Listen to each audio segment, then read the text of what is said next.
तो हेलो दोस्त, नमस्कार। हमारे चैनल में स्वागत बा। तो हम बानी गोरखपुरिया भौजी के देवरानी, जो कि घूंघट वाली, क्योंकि आप यूट्यूब पर मचाऊंगी धमाल।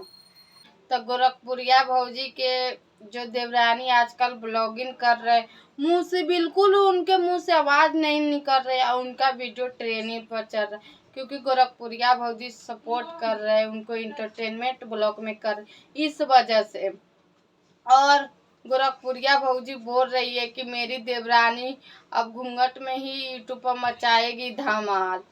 भाई गोरखपुरिया भौजी, आज देवरानी को कहीं आगे बढ़ाने के चक्कर में खुद को पीछे नहीं रह जाना, क्योंकि देवरानी है, जेठानी से भी आगे निकलती है। तो गाइस, आजकल गोरखपुरिया भौजी के घर में सारे यूट्यूबर बन रहे, क्योंकि सारे के यूट्यूबर के यूट्यूब के हवा लग गई। यूट्यूबर के नहीं, यूट्यूब के वो लोग के हवा लग